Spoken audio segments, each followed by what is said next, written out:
So hello guys, how are you all? Hope you will be fine. So here, today we are going to learn a chapter of class 7 of English Communicate in English book, chapter Around the World in 80 Days. So this is a very interesting chapter which might evolve the journey of life. So without wasting other time, let's get started. So Jules Verne was a French writer who wrote many books on adventure, travel, exploration, and science fiction. Oh, okay. So, in 1873, he wrote a very exciting book that is Around the World in 80 Days.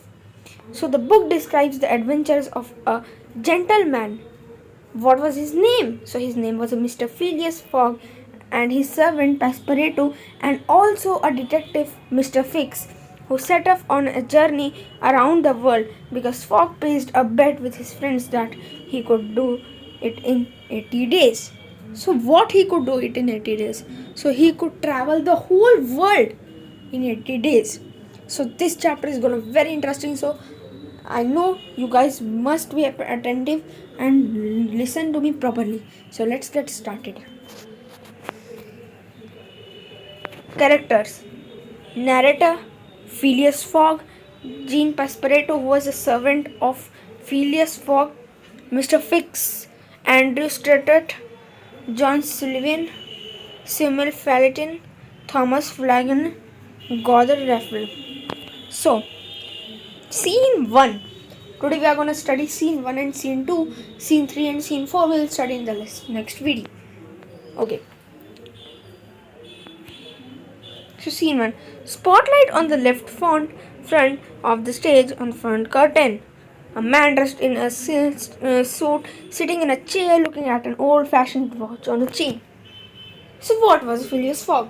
So Phileas Fogg was a gentleman looking on a very strange watch of very old time of a chain. So he was looking at that. So he was dressed in a silk suit sitting in a chair. So, what narrator says? Narrator says that Mr. Phileas Fogg was an English gentleman, as I told, who lived by himself in Savile Row in London. He was not married and seemed to have no relatives. उसके कोई relatives नहीं थे. Though he did not hold a regular job, he seemed to be quite rich. उसके पास कोई regular job नहीं था, but he was rich. किसी को नहीं पता, स्टोरी में नहीं बताया कि वो रिच कैसे था, पर वो रिच था.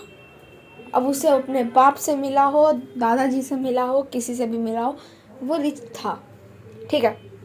सो though he did not hold a regular job, he seemed to be quite rich. He went to this club, a reform club, every day without fail, but did not go to town too much.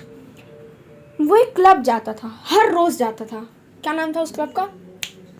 क्या नाम था उस club का? Reform club. Even his friends did not know much about him, except that he was a man with an orderly mind and regular habits who lived by the clock. वो time के हिसाब से चलता था, मतलब इतना punctual था, उसे 1 सेकंड 1 मिनट का डिले भी पसंद नहीं था. गांधी जी जैसा था वो. गांधी जी को भी 1 मिनट का भी डिले अच्छा नहीं लगता था. उसी जैसे इस क्या नाम है, फिलियस फॉग को भी बिल्कुल भी डिले अच्छा नहीं लगता था. सो यही बात है. तो आगे पढ़ते हैं. He did the same things every day at the same time, to the minute. Today is 2 October 1872. Mr. Fogg just dismissed his previous servant because he brought 2 degrees colder water than he needed for shaving. So क्या हुआ? बहुत interesting story है. क्या हुआ? वो जो उसका servant था, पेस्परेटो नहीं, अभी हमने यहाँ पे पढ़ा था कि सर्वेंट कौन है, पेस्परेटो, लेकिन यहाँ पे किसी और सर्वेंट की बात हो रही है. यहाँ पे पेस्परेटो की बात नहीं हो रही है. यहाँ पे पेस्परेटो की बात नहीं हो रही दोस्तों. ये कोई पुराना सर्वेंट था. उसने क्या किया, जो फिलियस फॉग को शेविंग के लिए जो पानी चाहिए था उसको 2 डिग्री ठंडा कर दिया. अब फिलियस फॉग ठहरा एकदम, क्या बोलते हैं, सख्त आदमी, सख्त लौंडा. तो वो क्या हुआ, उसे क्या हुआ कि वो मना कर दिया, नहीं भैया हम तो नहीं लेंगे, जाओ तुम जाओ, तुमको हम हटा दिए, तुम डिसमिस हो जाओ, ठीक है, हटा दिया उसको, ठीक है। बहुत मज़ेदार स्टोरी है, मेरे को इसलिए लिटरेचर बहुत पसंद है। हाँ तो हाँ, उसके दोस्तों को भी इसके बारे में बहुत चीज़ नहीं पता था। तो 2 अक्टूबर 1872, ये डेट याद रखना है दोस्तों, 2 अक्टूबर 1872 को उसने अपने सर्वेंट को डिसमिस कर दिया। क्यों कर दिया? What is the reason? क्योंकि उसने 2 डिग्री कोल्डर वाटर लाया था, जो कि उसे पानी शेविंग के लिए चाहिए था। लेकिन वो था एकदम पंचुअल इंसान, एकदम क्या बोलते एग्जैक्ट इंसान, उसे एकदम एग्जैक्ट सेम चाहिए था। मान लो उसको 20 डिग्री कोल्डर वाटर चाहिए था, वो ले आया 22 डिग्री। अब उसे चढ़ गया गुस्सा, उसने हटा दिया उसको, नहीं भाई तू भाई जा, तेरे कोई काम नहीं है यहाँ पे, तू जा। Mr. Fogg has just dismissed the previous servant because he brought 2 degree colder water than he needed for shaving. A man enters from the left and approaches Mr. Fogg. Mr. Fogg, have you come about the job? Yes, sir. The man. My name is Jean Passepartout. इसको पैसपरेटो बोलते हैं, पैसपर्टो pronounced eight zone पैसपर्टो। सो ठीक है, mister Fogg बोला, well I hope you can stick on time, क्योंकि तुम एकदम time से चिपक के रहोगे, ठीक है, टाइम से एकदम चिपक के रहोगे। क्यों भाई चिपक के रहोगे? क्योंकि उसे टाइम का डिले नहीं पसंद था, टाइम का डिले नहीं पसंद था। I get up every morning at 8 o'clock. I want my tea at toast at exactly 23 minutes past 8. देख रहे हो भाई, देख रहे हो कितना कितना कितना एग्जैक्ट इंसान है, कितना पंचुअल है। 23 मिनट, 25 नहीं 23 मिनट, उसे 23 मिनट बाद चाहिए। नहीं अगर 25 हो गया तो उसको भी हटा देना भाई, कि जा तू भी जा, ठीक है। You shall bring in my shaving water at 37 minutes past 9 at 84 degrees Fahrenheit. ले भाई, अब उसको लाना 84 डिग्री फ़ारेनहाइट का वाटर 37 past 9, मतलब 9:37 पे एग्जैक्ट टाइम, 9:36 भी नहीं, 9:38 भी नहीं, 9:37 पे लाना है। किस पे लाना है? 9:37 पे लाना है। I have my bath exactly at 20. नहीं I have my bath and dress at 20 to 10. अच्छा 10:20 मतलब 10:20 पे, ठीक है। I leave the house exactly at 11:30 for the reform club. वो 11:30 पर अपना घर छोड़ देता है, मतलब भाग नहीं जाता, मतलब घर छोड़ के चला जाता है रिफॉर्म क्लब के लिए। अब रिफॉर्म क्लब मैंने बताया था आपको कि वो क्यों जाता है, ठीक है। रिफॉर्म क्लब उसका घर टाइप का है, उसका दूसरा घर, ठीक है। तो ठीक है, I have my meals at the club and come back home at midnight. This is my invariable routine every day. I will not tolerate any change or delay in anything. What is the time right now? It is 22 past 11. Passepartout told. अब क्या हुआ? Mister fog बोलता है कि ये मेरा जो है इनवेरिएबल रूटीन है। इनवेरिएबल मतलब क्या होता है? जिसे हम बदलते नहीं हैं। क्या होता है? जिसे हम बदलते नहीं हैं। तो ये मेरा रूटीन है जिसे मैं बदलता नहीं हूँ। तो इस रूटीन के हिसाब से मैं कोई भी टॉलरेट नहीं करूँगा, कोई डिले टॉलरेट नहीं करूँगा, ऐसा फिलियस फॉग ने स्ट्रिक्टली बोला, ठीक है। तो पैसपर्टो ने बोला कि अभी तो 22 बज रहे हैं, मतलब 11:22 हो रहा है जब फिलियस फॉग ने टाइम पूछा। तो मिस्टर फॉग बोला कि you are 4 minutes too slow, but it does not matter. Then from this moment 26 minutes after 11 a.m. Wednesday 2 October 1872 you are in my service. तो उसने उसको सर्विस पे रख लिया, कोई दिक्कत नहीं है, रख लिया सर्विस पे, ठीक है। अभी तक कोई डाउट होगा ना कमेंट बॉक्स में डाल देना, डरना नहीं है, ठीक है। Narrator, after engaging Passepartout, Phileas Fogg reached the Reform Club and went at once to the dining room where he took his usual table. वो अपनी टेबल पे जाके बैठ गया, ठीक है। अपनी टेबल पे जाके क्या किया? बैठ गया कि हमको भैया इसी टेबल पे बैठना है, वो जाके बैठ गया। His lunch was ready for him. At 12:47 he rose and went towards the large hall where he read newspaper till dinner hour. After finishing dinner at 5:40 पे उसने डिनर कंप्लीट किया. He went back to the card room and waited for his friends Andrew Stott और John Sylvian, Samuel Felton, Thomas Flanagan, Gauthier क्या नाम है, कहाँ गया भाई, हाँ, Gauthier Ralph to join at 6:10 PM. 5:40 पे उसने अपना डिनर किया. 6:10 पे उसके दोस्त आ गए. On any other day Mr Fogg would have played whist, a card game. क्या है ये? कार्ड गेम है. विस्ट है एक कार्ड गेम. याद रखना है, ये सब चीज़ें जो है ना याद रखनी है. With his friends till midnight and would have return back home, but 2 October 1872 was different. क्यों डिफरेंट था? आगे पढ़ेंगे ना, चैप्टर क्यों दिया हुआ है.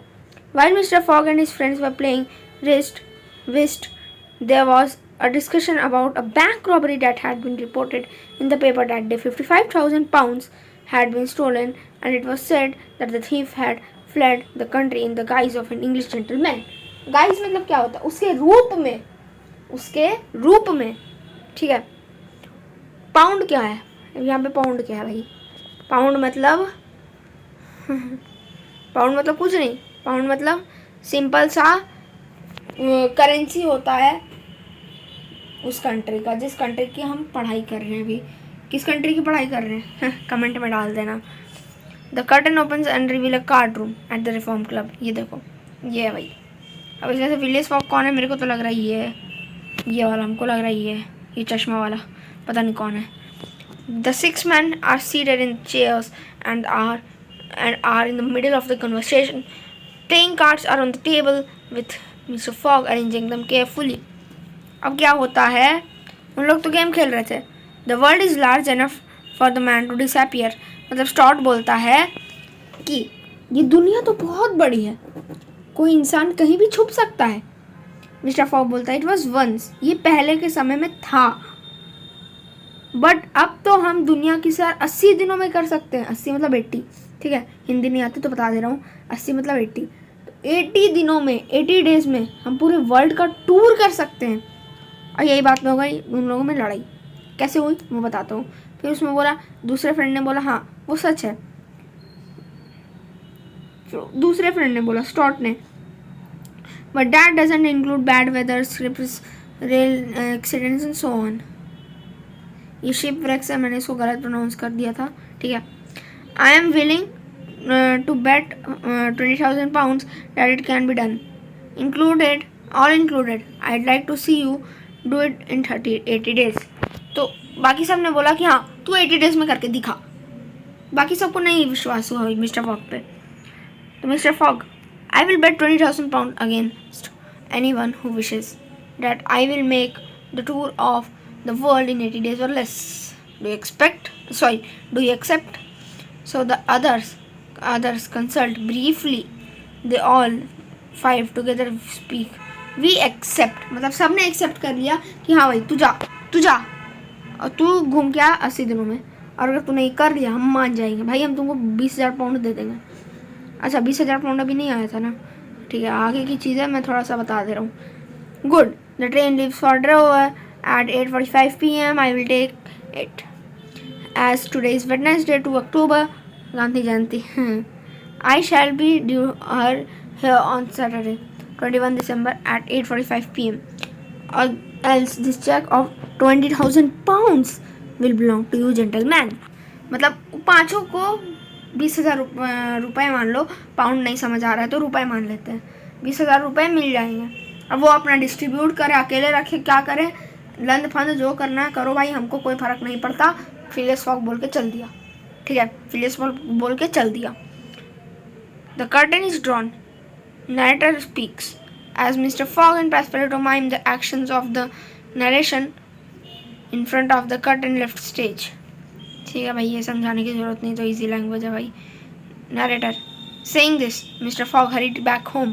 It was 7:25 PM by his watch. On reaching home, Mr. Fogg informed Passepartout that they would have to leave home in 10 minutes. He ordered him to pack a carpet bag. By 8 PM, the packing was done, and the man, अरे page खत्म हो गया क्या?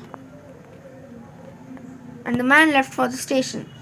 At 8:40 p.m., they were seated in their first class carriage to Paris, and 5 minutes later, the train slowly glided out of the station. So, at 8:45 p.m. on the Wednesday, 2 October 1872, Mr. Fogg and Passepartout departed from London. Narrator, अच्छा scene 2 ख़त्म हो गया, ठीक है।